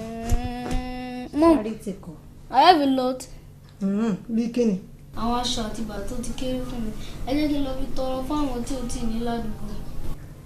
Aṣọ àti bàtà tó ti kéré òótọ́ tiẹ̀ ni a kàn kó wọn jọ sínú rúùmù kan bẹ́ẹ̀ yẹn ni mo ọjọ́ ti wá lọ bàbá rẹ̀ sì lè dé anytime ó sì mọ̀ wà láàjì èmi ò fẹ́ wàhálà tán bá dé tán bẹ́ẹ̀ ta wàhálà ni. mi ò ní pẹ́ mọ́. ìwọ wo ló ní pẹ́ gbogbo nǹkan excesses ni. mi ò ní pẹ́ rárá mọ́. is that a promise? bẹ́ẹ̀. you have 20 minutes kó sáré lọ ṣe yẹn nísìnyìí. wọn àtàwọn request ẹ̀ tó máa wá extravagant ni lórí rẹ̀ ọmọ. La nuridu minkum jazaa ààrẹ tí ẹ̀san kankan lọ́dọ̀ yín bí bóyá ẹ̀ tí ẹ̀san padà fún wa wala shukura kódà ẹ̀ mọ́ dúpẹ́ torí pé gbogbo nǹkan tí wọ́n ṣe yẹn wọ́n ran kan oore rẹ̀ látọ̀dọ̀ Ọlọ́run ni k'Ọlọ́run san àwọn lẹ́san. ní ibi nínú Suratul Hadid Ọlọ́run bá wa sọ̀rọ̀ nípa wípé ta ni yóò yá òun lówó Ọlọ́run béèrè pé ta ni yóò yá òun lówó a mọ̀ wò pé Ọlọ́run tún nídìí owó ni Ọlọ́run nídìí owó. Astagfirullah, astagfirullah, astagfirullah, astagfirullah, astagfirullah. Assalamu alaikum wa rahmatullahi wa barakatuh. Alaikum salam wa rahmatullahi wa barakatuh. Ta ni ẹ wọlé o? Ìyá àgbà ẹ kú jẹ. Bó ni? Sí ò sí o. Àlàáfíà ni. Àlàáfíà. Ṣebí ọmọ aláàjì olówó tí máa ń gbé ọkọ̀ kọjá níwájú ilé wa láàárọ̀. Kì í ṣe pé ń wọ̀n mọ́ ṣùgbọ́n kí ni tèmi pẹ̀lú rẹ̀ olówó ìbámẹ̀kúnnù ṣe mẹ̀kúnnù náà àwa náà sì mọ àwọn ara wa àwa náà jọ ń bára wa ṣe pọ̀ kí ló wá lé mi. Màmá kò yẹ kó rí bẹ́ẹ̀ nǹkan tó ń balẹ̀ ayé jẹ́ gan-an nìyí o. olówó àti tálákà ọ̀kan la jẹ́ lọ́dọ̀ Ọlọ́run. Gẹ́gẹ́ bí ìbéèrè yín, àlàáfíà ni mo bá wá mọ̀. Mo wá fún àwọn ọ̀rẹ́ mi ní àwọn ẹ̀bùn kékeré yìí ni gẹ́gẹ́ bí oore kékeré tí mo lè ṣe fún wọn. ẹ̀bùn wádà. owó tọ́lọ́run fẹ́ yá fún àǹfààní ara wọn náà ni kí Ọlọ́run wá wí Ọlọ́run ní man dhal ladhi yuqridu Allaha qardan hasana fayudha'ifahu lahu wa lahu ajrun karim. Ọlọ́run ní ta ni yóò yá òun lówó nínú yóò owó dáadáa. Ọlọ́run ní tí òun ó sì dá a padà fún ní ìlọ́po láìmọye ọ̀nà. Ọlọ́run ní irú ẹni bẹ́ẹ̀ tó bá di ọjọ́ ìgbéǹda kìámà òun ó san lẹ́san tó pọ̀ lọ́pọ̀lọpọ̀. Ẹ̀san òun náà ló sì dáa jù láì kìámà òun náà ní ẹ̀san àlùjánnà. Ọlọ́run ṣe wá ní ẹ̀san dáadáa. Ọlọ́run ní wàláhù ajrun karim. Ẹ̀san tó rẹwà ẹ̀san tó dáa ó ń bẹ fún irú ẹni bẹ́ẹ̀ ní àlùkìámà. Ẹ̀san wo náà ló sì dáa jù láì kìámà òun náà ní ẹ̀san Jannatul Firdaus. owó tí ẹ wá bá mi sọ 5,000 tí ó yọ rèé Ọlọ́run sì rí àníyàn mi wípé lẹ́yìn 5,000 naira yìí 500 naira péré ló kù lọ́wọ́ mi nínú ilé.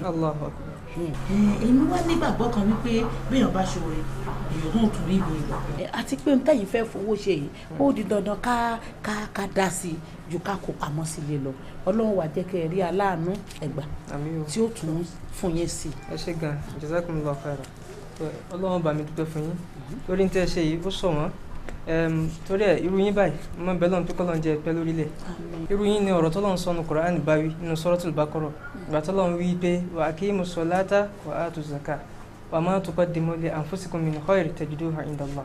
Ọlọ́run ní ẹ máa kírun kẹ́ ẹ máa yọ zaka wo yín lẹ́yìn yẹn wa ma tuqaddimu li anfusikum gbogbo ní tẹ́ ẹ bá ṣe ẹ ṣe fẹ̀mí ara yín ni tajiduhu indallah ẹ kẹsàn rẹ̀ níwájú Ọlọ́run. Èmi ò wá bẹ̀ lọ́run níwájú Ọlọ́run nìkan fún yín mo fẹ́ kẹ́ ẹ mọ ẹrẹ́sìn látàyè mo sì gbà pé Ọlọ́run ṣe bẹ́ẹ̀ fún yín Ọlọ́run wá gbàdúrà yín àwọn kan bẹ tẹ́lẹ̀ báyàn sọ gan gbogbo Ọlọ́run ṣe fún yín la hawla wala quwwata illa billahi mo dúpẹ́ gan ìyá wa Ọlọ́run jẹ́ àríyìn pé jazakumullahu khairan. Forever you'll be the source of all truth. Peace be upon you, O Muhammad. You are the light. Inú mi dùn wípé ẹ̀bùn kékeré tí mo ní láti wá fún àwọn ọ̀rẹ́ mi yìí wọ́n gbà lọ́wọ́ mi pẹ̀lú ìdùnnú. Mami, èyí ká ṣe orí fáìn. Abẹ́rẹ́ gidi kó fáìn. Tèmi náà ti àwọn fáìn. Ó dẹ̀ tún fìtì mi dáadáa. Ó ṣeun Ubaidullah. Tó bá dìrọ̀lẹ́ èmi náà wá dúpẹ́ lọ́wọ́ Aláàjì pé wọ́n ṣeun púpọ̀ wọn kó ànáwọ́ sí wa. Ẹ má wọ o. Ṣé o sí nǹkan kan? Aláàjì ò gbúdọ̀ gbọ́. Tó Ọlọ́run bá dúpẹ́ fún wọn o wọ́n ṣeun. You're the essence of beauty, the best of mankind. Forever you'll be. Alájà. àfìgbà tó máa kó bá mi Aláàjì. Kí ni mo wo rọ́bìṣì? Kí ni rọ́bìṣì mo jẹ́ pé ìta ni mo ti bọ́ ọmọ mi wá mo wọlé? Ẹ má bínú Aláàjì, ẹ má bínú. Pédùlà. Ẹ má bínú. Kí ló ṣe ń dà mẹ́? Wọ ìlọ. Kọ́ bójú ọdún kó kọjú sókè kó díjú ẹ̀ kó dẹ̀ káwọ̀ ẹ̀ sókè mẹ́. Alájà kí ló dé? Mọ̀ kí mi fẹ́ràn orúkọ báyìí. Kí ló dé? Kí ló òjò wo ló rọ̀ tó payẹ lémi àti adìyẹ wọn pọ̀ ń ta gbagba? Kí ló dé? Aláàjì inú bìrì kò mọ̀ níbí yín mo sálámọ̀ sí yín bí dídáhùn sí sálámọ̀ ṣe pàtàkì tó ọ̀tọ̀ ní kan tẹ́ fi dá mi lóhùn ẹ má bínú. Wa alaikum salam.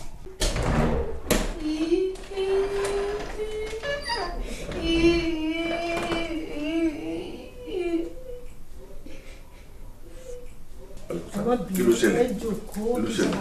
Tó ibi kan tó rí mi kan tà ní. Àbúta ní mi àti ìgbàlá ìgbẹ́ta jọ máa fi ìdìkà ràn. Kí ló ṣẹlẹ̀?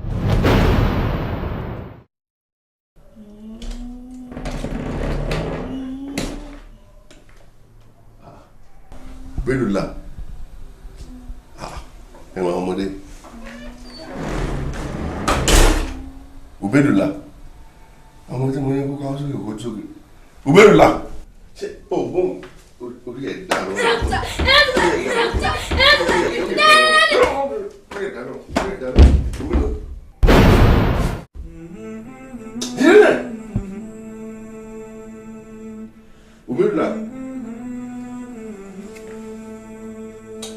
Jẹ́lẹ̀ jẹ́. Òbẹ́dùlá.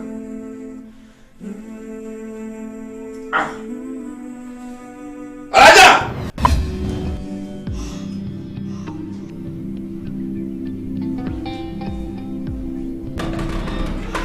Ayédùlá. Kí ló dé? Kí ló ṣẹlẹ̀? Aláàjì ń pè. Kí ló dé tó ń sunkún? Aláàjì máa gbọ́ mi kú. Àwọn zùbìlà aláàjì ó ṣe lápá ẹ̀. Jẹ́ á lọ, kò sí kankan wò fọkànbalẹ̀. Á lọ bá wọn. Mo ti bẹ̀rù fọ́mọ́bìnrin. Wọ́n rí pa ẹ́ àjọ ìṣòro. nínú Suratu Dhariyat ọlọ́run tún tẹ̀síwájú nípa àwọn tí wọ́n ń tọrẹ náà ni ṣé ẹ mọ̀ pé ọlọ́run pè wọ́n léyìn rí kí ọlọ́run sọ ń bì gbà tó ọlọ́run sọ̀rọ̀ àwọn ẹ kú ìjòkó aláàjì ẹ má bínú. Òbẹ́dùlá. Naam. Kí ló ń ṣe ń ta gan-an? Má gbúrọ̀. Sòótọ́ fún mi, kí ló ń ṣe ń ta? Òtítọ́ àti ìfẹ́ Ọlọ́run ọba ní sọ. Dádì, ẹ̀yin náà lè fi kọ́ mi pé Allah ò fẹ́ kí a tọrọ. Ṣùgbọ́n àwọn kan wà tí wọn ò pé tó sì yẹ ká máa ṣàánú fún bíi arọ àti afọ́jú. Àwọn kan wà tí wọ́n pé tó yẹ pé ọjọ́ orí wọn àti ìṣẹ̀lẹ̀ nínú ayé wọn ti sọ wọ́n di ẹni tí a ń ṣàánú fún. Àwọn bíi ọmọ òrukàn, opó àti arúgbó. Masha Allah. Tá ń kọ́ ẹ ní gbogbo ohun tó ń sọ fún mi. Àwọn ọ̀rẹ́ mi ń sà Àlímọ̀ pẹ̀lú Àìṣà ká ṣe oore tàbí àánú tí òyìnbó ń pè ní charity ní ẹ̀san ribiribi o. Aláàjì, ẹ̀san 10 ló wà fún oore kọ̀ọ̀kan téèyàn bá ṣe. Allahu Akbar. Quran lọ́wọ́ yín kà fún wa yìí. bẹ́ẹ̀ ni aláàjì bí mo ṣe rí nìyẹn.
You are the way of love. Alhaji, hey, it is sùn by this time. Alhaji, ṣé kìí ṣe torí ọ̀rọ̀ Rahmat tí wọ́n kidnap lé ṣe ti sùn by this time. Ọ̀nà ọkàn mi náà. Ṣẹ̀rí, èmi nígbàgbọ́ wípé ohun tó fẹ́ sáré ẹ̀mí jáde náà ló máa fẹ́ sáré ìwọ̀nù lè kọ́ pẹ̀lú ògo náà. Àwọn mélòó ni gbọ́mọgbọ́mọ ti gbé tí wọ́n fẹ́ sára wọn rìn padà bẹ́ẹ̀ ni. Alhaji, àgbàlagbà nìyí. Tẹ́yìn bá ń ṣe báyìí kálẹ̀ mi mo wà nínú position tẹ̀ wá tẹ́yìn tí mo wà mú di báyìí kí lẹ́fẹ̀ẹ́ kì í ṣe Alhaji. Alhaji ẹjọ́ wa lọ sùn táyìn ti lọ. Ọrùn òkun mi. Alhaji ẹjọ́ wa lọ sùn ẹjọ́. Rahmat. Agbára Ọlọ́run á mú padà wọn nílé wa láyọ̀ àtàlàfíà ẹjọ́ Alhaji. Rahmat. ẹjọ́ ó máa wọnú ilé wa fún wa rẹ̀. You are the way of love, chosen to teach us the words of Allah, mercy and kindness and hope for everyone. Peace be upon you. Ó jẹ́rìí ọ̀pọ̀ mi. Ẹ̀yin àti amúmáwòrán yìí ṣá. Irọ́ kí ló tó fẹ́ máa ṣe o? Kí n máa pàtẹ́wọ́ máa jókòó. Nígbà tó yẹ pé níta gbélé lọ́pẹ́ máa wò rè èmi nìkan nù lé. Mo sì ti ṣe oúnjẹ sí orí dáínì. Oúnjẹ tẹ̀sí fẹ́ràn ní àmàlà àti ewédú tó fẹ́lẹ́. That's right. Ẹ jẹ́ ká lọ kẹ́ ló jẹun. Ẹ ṣé. Wá ní ìjókòó mọ lọ́rọ̀ tí mo fẹ́ bọ́ sọ. Màmá ṣé kò sí o. kó má bàa sí ni. Abdulhakeem. màámi mò ń bọ̀ o. màámi mo ṣe máa lọ bí iṣẹ́ tèmi. ó yá jókòó. ó dà mà. ọlọ́run ó jẹ́ ọ̀dà fún yín o ẹ làlúbàríkà o ọ̀làǹlú èrò tí fi kété sáàmù pọ̀ ń lọ lọ́la. màmá kí ló wáá dé tó yá bẹ́ẹ̀. ọ̀sẹ̀ mẹ́tàlá déhùn wà kò sí gbọ́dọ̀ yẹ. àdéhùn ti yẹ dànù atẹ́gùn ti gbé gbogbo ẹ̀ ti ré dànù èmi ń lọ lọ́la. màmá kí ló máa yẹ. kí ni ò ní yẹ mo ní kí ni ò ní yẹ èmi nìkan nu lẹ́bi wọ́n ti jókòó látàárọ̀ ni tí wọ́n rà mú mọ́ tẹlifíṣàn ń wo yìí ọmọ ọkọ mi nígbà míì máa tiẹ̀ rí ẹyí tẹ́ wà ní ẹ̀ bá wa sọ̀rọ̀ ara wọn nìkan wọ́n máa bá sọ̀rọ̀ wọn rẹ ní bá ń sọ̀rọ̀ ní gbogbo dídí adúrú inú ilé kí n gbà inú ilé lémi nìkan kí n wá jókòó bí odi kalẹ̀ ọmọ tẹ́ ẹ kó tó yẹ kí wọ́n máa bá ń ṣeré inú ilé tẹ́ ẹ rè kó sínú àgò. màámi ìjọ̀gbọ̀n ọmọ yẹn náà pọ̀ díẹ̀ ló jẹ́ kí n lọ kó wọn lọ sí boarding house. sọgbọ́n tó fi nìsín sórí pọ́rọ̀ ẹnu rẹ̀ sọgbọ́n tó sọ jáde lẹ́nu ọgbọ́n ọ̀gbẹ́ táwọn bàbá wa àtàn ìyá wa máa pa ń jọ ni wọ́n lámú inú ilé yín omi inú rẹ̀ ò ní tòrò kì í ṣe pọ́ mi ibì ọ̀dà ni ẹ wí wọ́n ní omi inú rẹ̀ ọmọ dàrú eléyìí òde yóò kí gba burúkú bọ̀ tọ̀húnwóde yóò kí gidi bọ̀ gbogbo ẹ̀ ọmọ dàrú ntí ń dọ̀mọdé nu gbèmí nìkan bá wá jókòó mo jókòó dídí inú ilé yìí tí mo wá ṣe lótórótórótó ẹ̀rí ẹ̀ palẹ̀ ń wá. màmá tí wọ́n bá ti gbọ́lùdé wọ́n á wálé. so tó bá ti di gbọ́lùdé tí a bá wálé o kápẹ́ adé lónìí ẹ sì pè mí ń jọ kejì kémi náà wàá bá wọn lọ́ba tán. ó dà màámi tó bá ti di next time máa lọ kó wọn kúrò ní boarding máa change wọn sí day kán bá lè máa lọ láàárọ̀ kán máa wálé lọ́sàn-án ṣé ó tán mà. lọ́ba ṣe tí mo fẹ́ a jẹ́ pé ńgbà tó bá ṣèyàn èmi náà máa bọ̀ á tètè wá wá pọ̀. bí ẹ bá ti dé èmi rèé o. ẹ jẹ́ kí n tètè máa lọ bí iṣẹ́ tèmi. wọ́n yà ni ọmọ ló sún èpè kọ́ àni ọmọ ló sọdún ọmọ yìí máa rí létà máa rí. ọ̀kárí ọkọ mi ọlọ́ọ̀kan lu àtàbọ̀ rẹ mọ́ olúwa máa yí lódodo ń bọ̀ àjàmàlà mọ́ mi kàn ń bọ̀ àjàmàlà. kò ju bí oṣù díẹ̀ tí mo kúrò lọ́dọ̀ wọn ní ẹ bá ránṣẹ́ sí mi ní ẹ sọ wípé àtọkọ àtìyàwó wọn jọ lọ ń pè ní ẹ bá kọ́ ọmọ ìwà bá mi láti gbàdé mo ti gbà mo gbà wọn ọ̀dọ̀ wọn lọ léèwé ń gbọ́ ìyá kò sòwò mọ́ wọn bá lé wọn sùkú láti gbàdé làwọn ọmọ ẹ ti jókòó lé kí ni mo wá fẹ́ bọ́ lọ. àtijọ́ àti mú wá dọ̀ràn. ẹyẹ sunkún ṣe rí gbogbo wa àtọ̀dọ̀ ọlọ́run láti wá a sì padà sílẹ̀ náà ni kò yé yín ẹ má sunkún àmọ́ ọlọ́run gbogbo ẹ̀ àwọn ọmọdé tí ò lè lọ skul ọlọ́run fi pè tán lẹ́yìn wọn ò wá bẹ̀rẹ̀ skul padà báyìí. ẹgbẹ́ mi yín sọ̀hún èwo ni táǹkẹ́ sáàmù pé táǹkẹ́ ń bẹ́ ń lọ ní àyìn kẹ́ ẹ̀ bàbá lè yẹn nàgbàlájà ká ẹ pé wọ́n ṣeun. ẹ tó ń dàkọ táǹkẹ́ nílọrin táǹkẹ́ kọ́ bàbá mi mo dúpẹ́. ṣe rí gbogbo tá a ṣe ẹ ṣàgbà pé látọ̀dọ̀ ọlọ́run wà ní. tẹ wá rí gbogbo wípé kìlá jẹ gíráàmù àpò ọlọ́run kan yẹn náà lóṣooṣù. bẹ́ẹ̀ ni. ṣé ẹ̀gbọ́n tí wọ́n wí wọ́n ní tá a jẹ tá a mú wọ́n láwọn ó tún ṣe lóṣooṣù. ẹ máa wò pé èmi ni ẹ máa wò mí o ọlọ́run ni kẹ́ máa wò torí gbogbo ohun tá a rí ṣe lẹ́yìn àtọ̀dọ̀ ọlọ́run náà ni. ṣe pé mọ́tò rẹ̀ rè. màmá ẹ mọ̀ sọkún mọ́ ṣe ti gbọ́. ọkọ mi ọlá lùbáríkà ìyọ̀nù ìjì ọ dàgbà ó dògbò ò ní kájú kú gbogbo ń tọ́ máa ṣe pátá fún bàbá lọ́wọ́ tí ó ṣe fún bàbá rẹ̀ ọlá olùbí eléwì odò ọ̀wà ní kájú kú o gbogbo kan dáadáa mèremère tó wọ̀ ọkọ̀ ṣe ní ayé lọ́wọ́ tí ó ṣe ẹ̀rí báyìí. alihamdulilayi subahana rabuka. òun ó san lẹ́san tó pọ̀ lọ́pọ̀lọpọ̀ ẹ̀san òun náà ló sì dáa jù lálùkìyámà òun náà ní ẹ̀san àlìjánná kọ́lọ́run ṣe wá ní ẹ̀san dáadáa ọlọ́run ní wàláhù ajrun karim ẹ̀san tó rẹwà ẹ̀san tó dáa ó ń bẹ fún irú ẹni bẹ́ẹ̀ ní àlùkìyámà ẹ̀san wo náà ló sì dáa jù lálùkìyámà òun náà ní ẹ̀san jannatul firdaus àlìjánná onídẹ̀ra kọ́lọ́run kó má ṣe lè wọ̀ wá. nínú suratu dhariyat ọlọ́run tún tẹ̀síwájú nípa àwọn tí wọ́n ń tọrẹ náà ni ṣé mọ̀ pa ọlọ́run pè wọ́n léyìn rí kí ọlọ́run sọ ń bì gbà tó ọlọ́run sọ̀rọ̀ àwọn olùgbàgbé òdodo bọ̀ ọlọ́run ròyìn wọn ọlọ́run bá ní wa fi amwalihim haqqul lisaili wal mahrum. Ọlọ́run ní àwọn ẹni wọ̀nyí nínú dúkìá wọn, nínú owó wọn, nínú ọlá tí Ọlọ́run ṣe fún wọn, wọ́n gbà wípé ẹ̀tọ́ ń bẹ nínú ẹ̀ fún àwọn aláìní, àwọn tí wọ́n ń tọrọ, àwọn tí wọ́n níṣòro. Wọ́n sì gbà wípé ọmọ ìyá àwọn ni wọ́n sì kà sí wípé ẹ̀tọ́ wọn náà ń bẹ nínú owó táwọn ní, wọ́n sì ń ṣe fún wọn. Níbòmíì Ọlọ́run tún ń gbà wá níyànjú, ó ń gbà wá nímọ̀ràn nípa wípé kí láṣẹ tá a fi bá ojú rere òun Ọlọ́run pàdé. A rí eléyìí nínú Suratul Qasas ní verse 77 gbàtọ́lọ́ ní wabtaghi fima ataka Allahu ad-darul akhirah. Ọlọ́run ní ẹ wá ilé ìgbẹ̀yìn, ẹ ra alkiyama, ẹ ra aljanna fúnra yín nínú tóun ṣe fún yín lọ́rọ̀. Wala tansa nasibaka mina dunya. Ìyẹn ò wá ní kẹ́ ẹ gbàgbé ẹ̀tọ́ tọ́lọ́run fún yín láyé náà o. Ẹ lè ṣe fàájì nínú owó tọ́lọ́run fún yín, kó sì má jẹ́ fàájì tá a ṣe tá a tún fi lọ rí bínú Ọlọ́run. Torí pé fàájì kéèyàn mutí ẹ̀ ṣe fàájì kéèyàn ṣe sìnà ẹ̀ ṣe fàájì àti bẹ́ẹ̀ bẹ́ẹ̀ lọ. Ọlọ́run ní ẹ lè ṣe fàájì léè tó lẹ́tọ̀ọ́ kẹ́ ẹ ná kẹ́ ẹ tọ́jú ara yín. àbúrò mi Alhaji mọ̀ bá ń dúpẹ́ bó o ní ká ti gbọ́ pé ọmọ tèmi ni wọ́n wá ń jí gbé ọmọ ẹni kú mọ́ ìyájọ́ ọmọ ẹni sọnù lọ. bẹ́ẹ̀ ni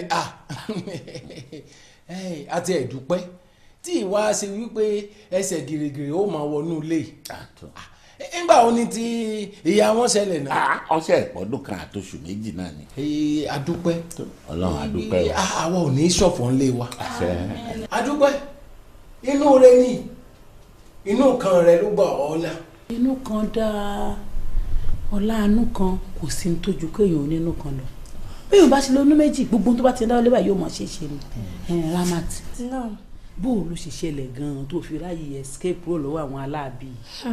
bẹ́ẹ̀ lábí ni o ṣe rí bó ṣe kú díẹ̀ kan pa mí báyìí kan gbẹ̀mí mi bó lórí wọn ṣe wọlé nìyẹn ló bá ní kí wọ́n dáwọ́ dúró òun mọ géèyì rí níbi kan pé ó ti ṣe òun lóore rí ó ní kán tètè mú mi jìnnà kán tètè máa mú mi lọ kán tètè fi mí sílẹ̀ kí n máa lọ tó èdè mi lójú báyìí tó mú mi lọ gbàtàn tó ṣí mílẹ̀ mo tó mọ̀ pé wọ́n fi mílẹ̀ lóòótọ́.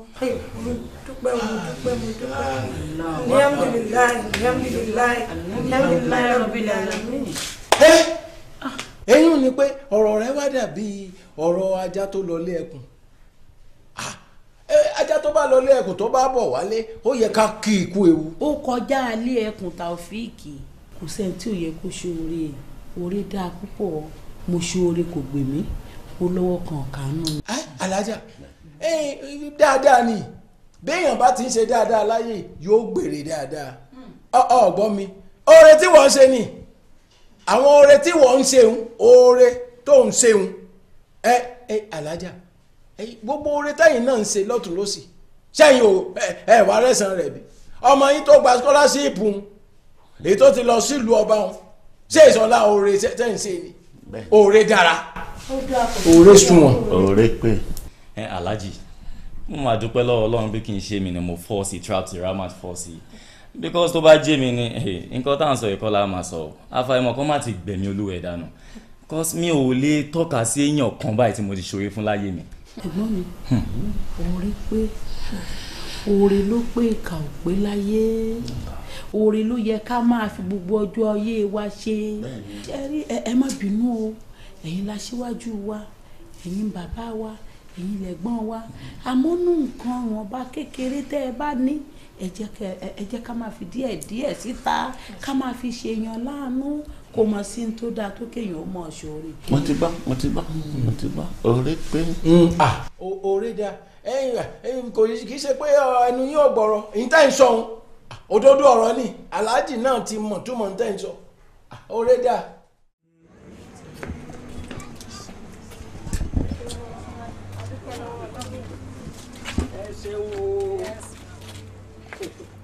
ọmọ lóore o. dojúmọ́ ayé pátá tẹ́ bá ti wá ìlẹ́nu mi nú ìbànújẹ́ ò ní wọ̀rọ̀ yín inú tí náà máa dùn ni gbogbo ń tẹ́ ẹ bá wá ń béèrè lọ́wọ́ Ọlọ́run pátá gbogbo ẹ̀ lọ́lọ́run ọba ń ṣe fún yín mo dúpẹ́ mọ́ ọmọ lóore o ẹ ṣeun o. Alhaji mo tẹ̀ ń wò pé ká tún wá bí fitting house kan fún màmá lọ́nà estate torí fine jù bí lọ.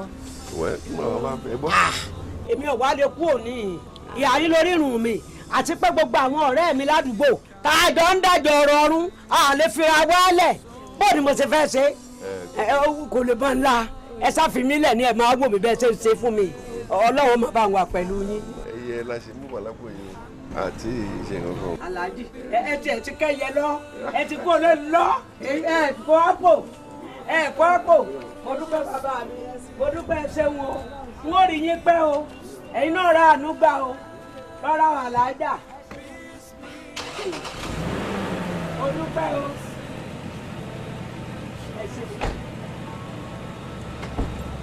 Bàbá mi rọra o díẹ̀ ni ọ̀rọ̀ máa bá ń wà wọ́n o ẹ jèrè o ẹ gùnlé ayọ̀ ẹsẹ̀ mo dúpẹ́ o. àṣeyọ wọ ọmọ Olódùmarè àṣewò ní ráre kú.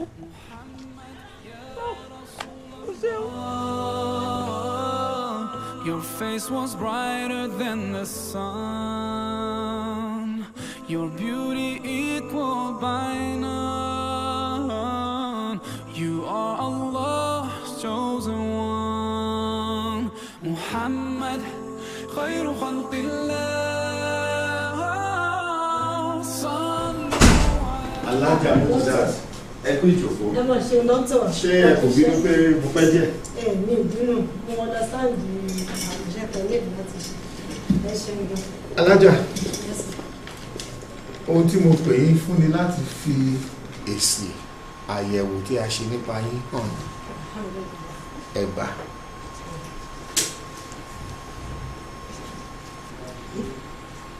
Dọ́tọ̀, mi ò understand èsì. Alájà Mujidat Abdulfatai kò rújú rárá, èsì àyẹ̀wò náà kò rújú, ẹ ti ní oyún ọ̀sẹ̀ 5. Allahu Akbar. Dọ́tọ̀, oyún. Congratulations. Oyún ọ̀sẹ̀ 5. Ṣé kìí ṣe mistake ṣọ́pọ̀ nílò? Kò sí mistake. Alájà Mujidat Abdulfatai, congratulations. Dọ́tọ̀, èmi mo fi ń ṣoyún. Congratulations. Subhanallah. Allahu Akbar. Congratulations. Subhanallah. Ìmúlóyún. Congratulations. Dọ́tọ̀. Congratulations. Ẹ ṣe owó gbọ́dọ̀ bá mi gbọ́ ilé. Congratulations.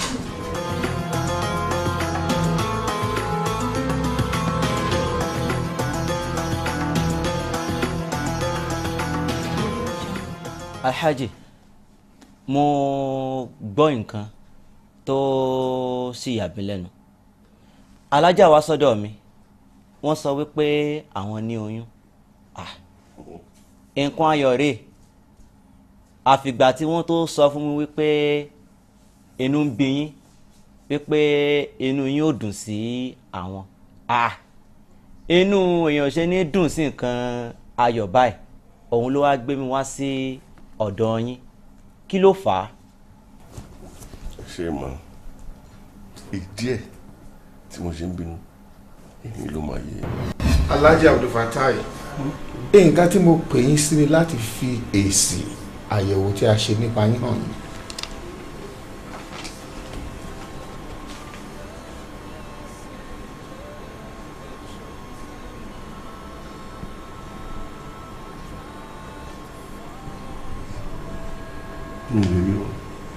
Ẹ wo òdodo kòrò àtọyín lẹ kò lè fóbìnrin lóyún.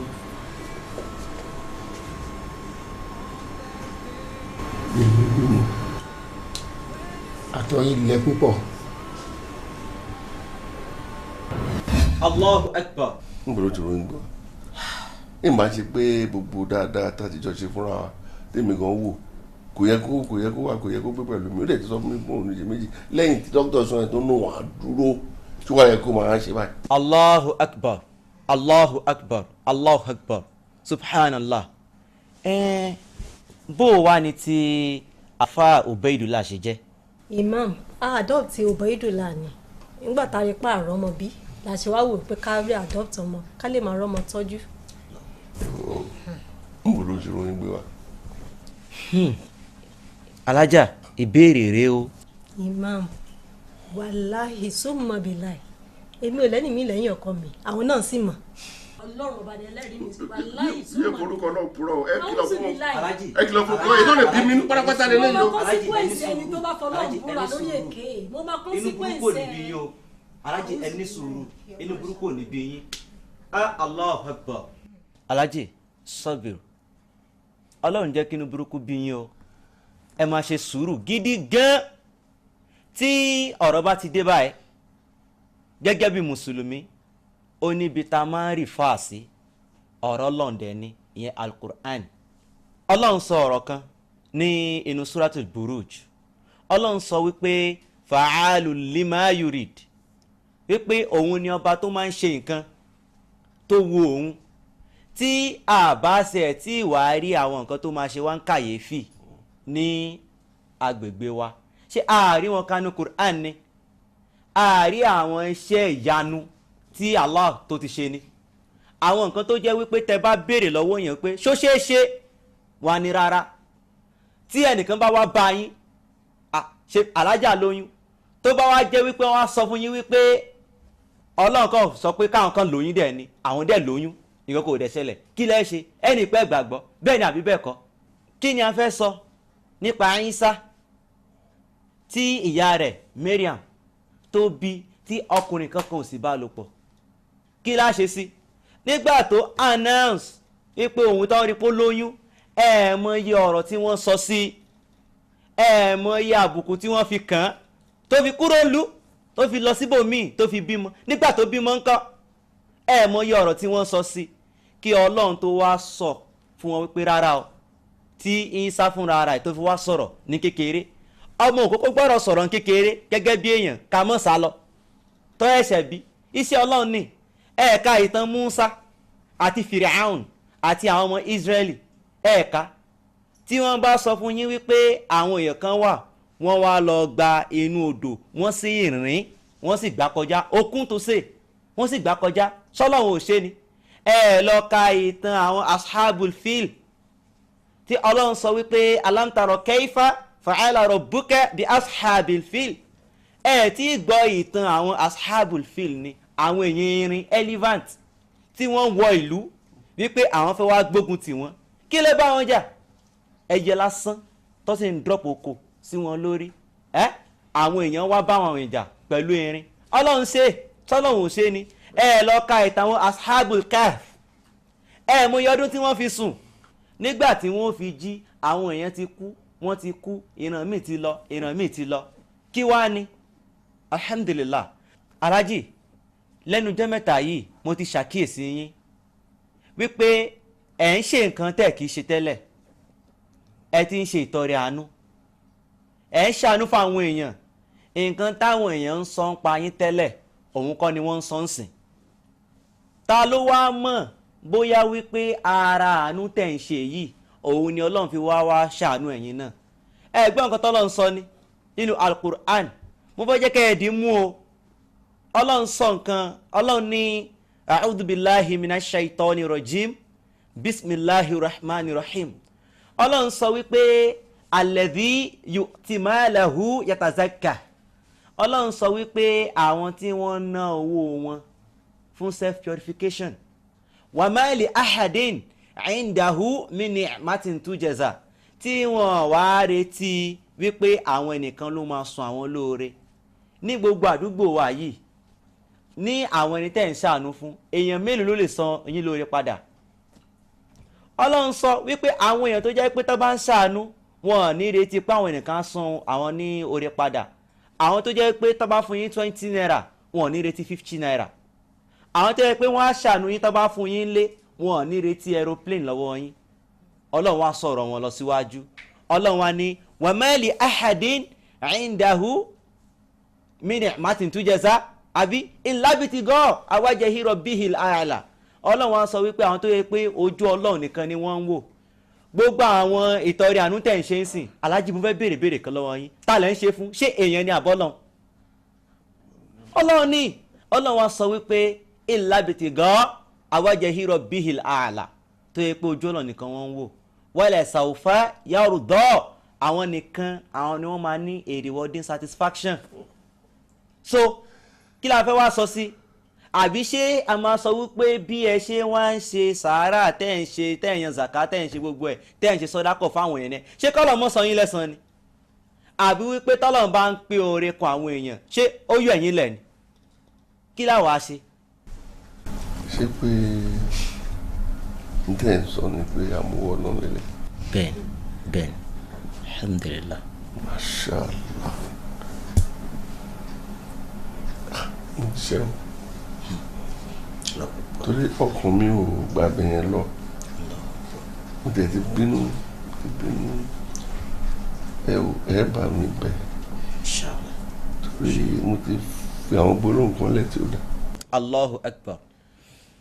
Alhaja ọ̀rọ̀ ni alhaji sọ sílẹ̀ yìí o wọ́n ní ká bẹ̀ yín pé kẹ́ ẹ má bínú kò wá sí nǹkan tẹ́sí náà ju kẹ́ foríjì wọn náà lọ ọlọ́run sá ń foríjà wa náà àti máàmù àtọmọléèké wọ́n ń ṣẹ̀ àtàlájì àtàlájà wọ́n ń ṣẹ̀ àlìǹsà ni wá èèyàn náà ni wá nǹkan tó sọ wá dé náà ni wípé a máa ṣàṣìṣe tàbá sì ti ṣàṣìṣe yẹn náà ká máa ṣe ká mọ túbá ká sì mọ tọrọ dáríjì aláàjì tí wàá mọ àìdá wọn báyìí wọ́n ti mọ láìdá o ọwọ́ yín ló wá kù báyìí kẹ́ wá bá wa dáríjì aláàjì.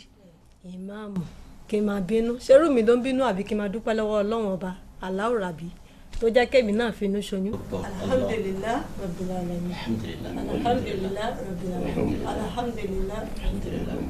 ala rasulillah habibil mustafa peace be upon the messenger that chosen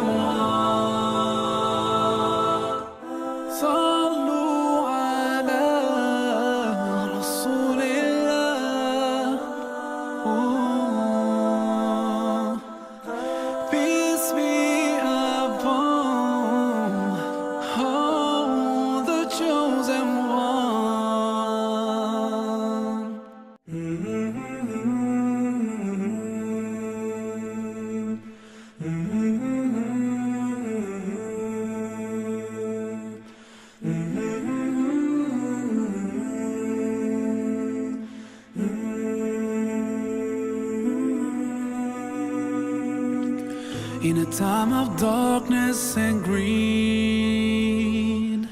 it is your light that we need. You came to teach us how to live. Muhammad, Ya Rasulallah, you were so caring and kind. Your soul was full of light. The best of mankind. Muhammad, khayru khalqillah. Sallu ala rasulillah, habibil mustafa. Peace be upon the messenger, the chosen one. Luxury you turned away, and all night you would pray, truthful in every word you say. Muhammad, Ya Rasulallah, your face was brighter than the sun, your beauty equal by none. You are Allah's chosen one. Muhammad, khayru khalqillah.